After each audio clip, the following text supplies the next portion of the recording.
Hey, AJ here, and today we are going to make some chickpea tuna salad, but don't click away. It's actually a good thing.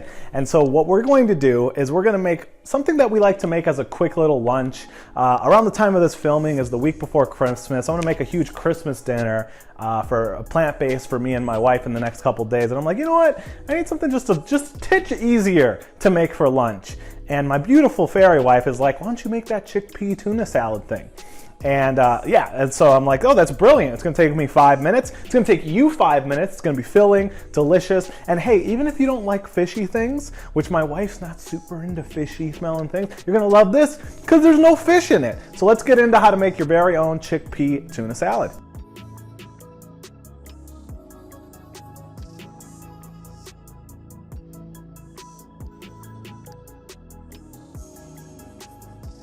All right, so this recipe, like I said, is super easy. It's very adaptable too. So if you're like looking around your house, you're like, yeah, I want to make some tuna salad, chickpea, not tuna salad, sandwich for myself, and I don't have all these things. Just, you know, you can omit most of these things. The one thing you can't omit is chickpeas. Oh my goodness, that makes sense, right? So first thing we're gonna do is we're gonna empty out a can of chickpeas. We're gonna want to rinse them. And why do we want to rinse them? Because we don't want that aquafaba, like gloopy stuff all over in our sandwiches. That's gonna be the worst if you take a bite of sandwich and you have a glop of like chickpea goo. Does that sound good to you? It sounds horrible to me. So let's not do that. All right, so we've got our can of chickpea. We're gonna get, you know, a sifter, just something that will hold it, that allows water to run through. It could be your hands, it could be a sifter, it could be a pasta strainer.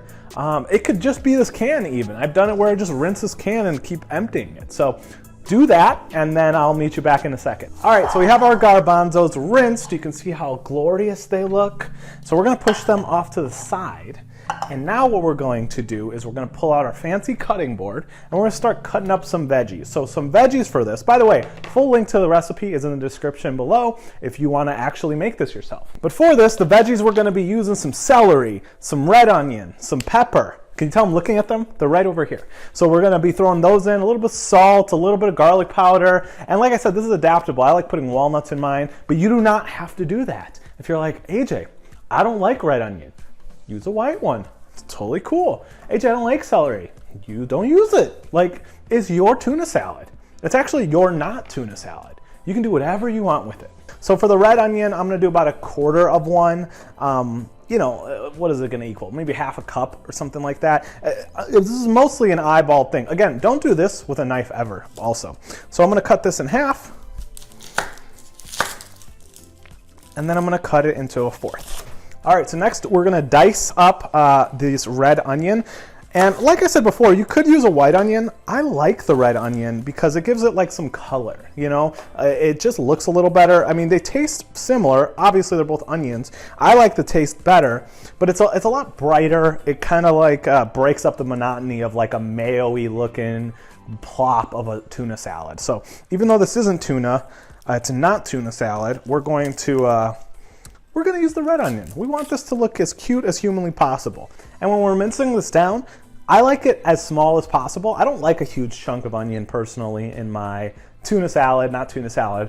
But for you, you know, do whatever you want. I like doing it really small because otherwise the bite could be sometimes too strong. So we're gonna mince this up real quick. All right, so that's nice and minced. Here's the other thing too with onion. I know people have strong feelings about onions. Now, if you're somebody who's like, I don't like raw onion, something you could do if you wanted to, and you don't have to, but you could, is you could soak this red onion in lemon juice, and that'll kind of like par cook it, almost like ceviche does. Like, it's obviously not actually cooking it with fire, but it's kind of like the same thing where the acid in the lemon will partially cook it, and it'll remove some of the bite. Now, I know I like the bite, but for you, if you're not into the raw onion, it's too strong. If you do that, it'll help like mellow out the flavor so you can still enjoy it, but it's not going to overpower the dish. So we've got our 1/4 cup of an onion. I'm gonna chop up a celery. And here's the secret about me.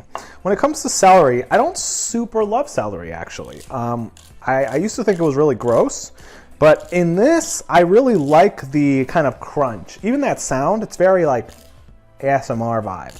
So Even if you don't love celery, I'd say just mince it a little smaller, but it's really good in this. Normally it's 1 celery. These are kind of small. I don't know if it's because it's the week before Christmas, so a lot of people are making things like stuffing or things like that. But yeah, I'm gonna use 2 this time, but usually it's just 1, normal size celery, I guess, or 2 tiny ones.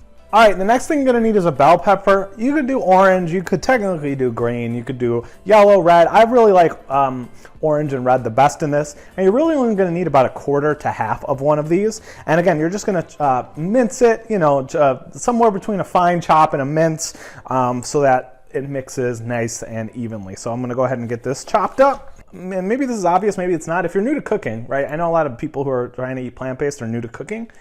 Take the seeds out of this. You don't want all the seeds in there, and you don't want this stemmy part either. Like, what are we doing? We want this to be good, all right? So I'm gonna take about 1/4 of this and mince it down.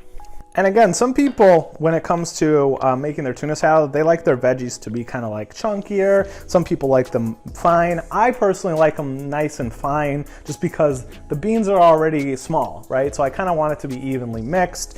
But if you like a chunkier tuna salad, chicken salad, whatever, then, do them chunkier. Do you, follow your bliss, not mine. My bliss is guiding me towards fine mincing. Your bliss might say, just throw in the whole bell pepper. All right, so we've got our veggies nice and chopped up. So now I'm going to add this to my bowl. Did I mention this is an easy recipe? Super easy recipe. Okay, so we have our mixing bowl. This is what I got. So I'm going to go ahead and start by throwing in my garbanzos. Now that they're nice and dried, okay? Then I'm going to grab a masher, like a potato masher. This could be a fork, by the way.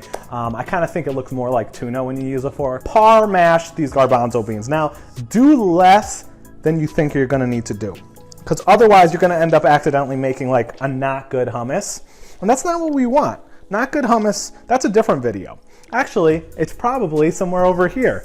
Look at that, I have enough content where I can start plugging old content. How awesome is that? I am pretty proud of that hummus one though. It's really good. So I'm just kind of breaking this down, and you'll notice it starts kind of looking like fish, but in a good way. And our goal with this is just getting it mostly broken down so that it looks kind of like tuna. You don't want it too mushed because then it becomes like a paste. And if you got stuff stuck on here, just use a little spoon or back of a knife. If I'm talking too fast also, sorry, that's how I talk. Also, I'm hungry. Also, my beautiful wife is hungry. I need to feed her.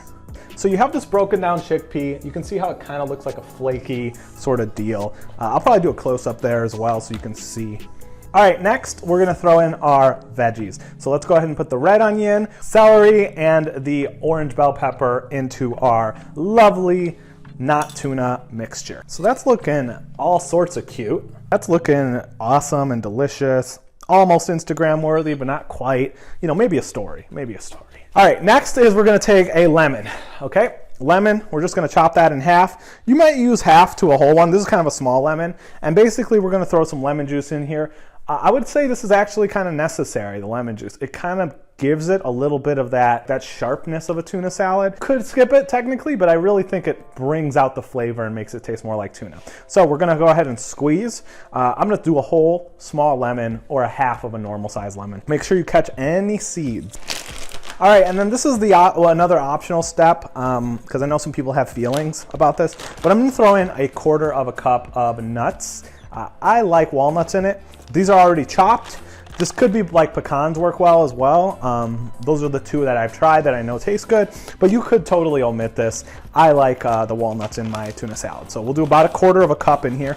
All right, we're almost done. Now, the other thing too, you could add hemp seeds, flaxseed, chia, some of those fats that are harder to get if you're eating plant-based, into this mix if you want. I'm not gonna today, but you totally could. It's not for me, but maybe you might like it. So this is what we got going. Looks pretty cool and colorful. I'm gonna probably grab another shot of it. And now all we're gonna do is add some vegan mayo. I got this Sir Kensington's one. Vegan mayo is usually pretty easy to find because there's like people who are allergic to eggs. So that's the one I would use. If you can't find vegan mayo, you could totally use hummus as well. So I know sometimes people live in food deserts and they're like, yeah, I want to make a vegan tuna salad, but the only mayo I have is the ones that are based out of eggs, some store-bought hummus that'll totally work. And that actually goes because it's chickpea based as well. We're gonna do a little bit of garlic powder, and I actually recommend garlic powder. Like, I know garlic powder is kind of like the lazy chef's way of like making something flavorful, but I've done it with fresh garlic and it's just kind of too strong. You know, with the chickpeas, it's just a little too much. So I strongly recommend the garlic powder. And then of course, just a little bit of salt and black pepper if you want. You could do red pepper flake as well. I've done it like that. But this is kind of the base of it. So I'm gonna grab a little shot of this. You're gonna put like 1 to 3 tablespoons of this mayo. Could be a little bit more. I would say, you know, start light and then keep adding. It's more than you think because all this stuff is wet. And then you could serve this on a lettuce wrap. You could serve it on some gluten-free bread. You could serve it on normal bread.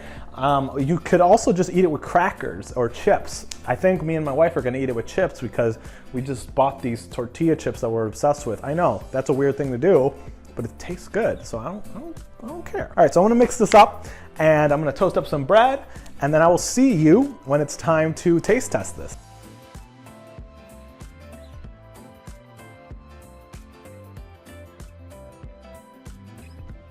All right, so we have our tuna salad. I have it in this container made. Not as pretty or cute as our close-ups would suggest, but that's tuna salad. It's pretty good. Now, you could eat this in a lettuce wrap. You could eat it on bread. You could eat it straight. You could eat it with chips, crackers. I often advise putting a little bit of mayo on the bread if you're gonna have it. This is gluten-free bread. Little Northern Bakehouse, gluten-free and vegan plant-based bread. We've got it 2 ways. We've got the sandwich and we've got it open-faced, which is how my wife likes to eat it. So I left this one. I get kind of insecure about how it looks, but she thinks it looks kind of cute. So Eep, you wanna come have some lunch on camera? Come here, Sadie. Hi. I think it looks so cute. You do? Yeah. Okay. Look at all the colors. Yeah, there are a lot of colors. I was very aware of the color. It looks cute. It looks good. I'm hungry. Don't want to talk about it. Can I just eat it? I'll have a bite too. I'm hungry. Good? It's really good. It's a good blend of flavors. Scale of 1 to 10. 10. Oh, are you just only giving me 10s now? No. Okay. I'm going to take this. Yeah, take your sandwich and eat it. I'll join you in just a second. Well, there you have it. Another quick, easy little lunch, not tuna sandwich. If you try this recipe out, go ahead and tag me at Rivera on all the socials. Instagram and YouTube are the ones I check the most. And if you have your own little tweak or your own version on it, let me know. Like, I'm not perfect. This is just what I like. Maybe you got some genius hack I've never thought of. Thank you so much for watching this video. If you made it this far, maybe mush the like button. Let YouTube know, you know what? I approve of this sandwich. And if you never want to miss another one of these videos, go ahead and subscribe and hit the bell. If you're still watching content, we got a couple more, and by we, I mean me and JD, have a couple more videos popping up here for you to check out. Thank you so much, and I'll see you next time.